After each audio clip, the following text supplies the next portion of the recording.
પણ દરેક જિલ્લાની જે પ્રમાણે ડેવલપમેન્ટ થાય છે અને તમે ત્યાં જઈને જુઓ તો સારી સારી કંપનીઓના બધા શોરૂમ સારા સારા વેપાર ધંધા રોજગાર થઈ રહ્યા છે, પણ પાટણમાં એનું પ્રમાણ હું જે પ્રમાણે જોઉં છું એ ખૂબ ફક્ત ને ફક્ત એજ્યુકેશનલ અને મેડિકલના કારણે લોકો અહીંયા આવે છે અને બાકી નાના બિઝનેસ માટે, પરંતુ પાટણ શહેરમાં જે પ્રમાણેની ધંધા રોજગારની આવકો થવી જોઈએ એ અન્ય જગ્યાએ જે થાય તે પ્રમાણમાં નથી.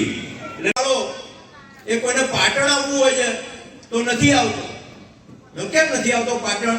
કે રાધનપુર જતો રહે, એ મહેસાણા જતો રહે, એ આવી રીતે બહુચરાજી હારીજ આ બધા સેન્ટરોમાં જતો રહે, પણ પાટણમાં નથી આવતો.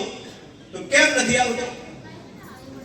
તો સામાન્ય મને લાગ્યું તો કે પાટણમાં આ જે ભાડે કરીને જે વાહનવાળા આવે છે ને એમને કેમ કે ભાઈ અમારે પાટણ ખરીદી કરવા જેવું છે તું અમારા હંગાતે આવે, તો એ ના પાડે એ ભાઈ પાટણ નહીં તને બીજા ક્યાંક લઈ જઈશું. કેમ?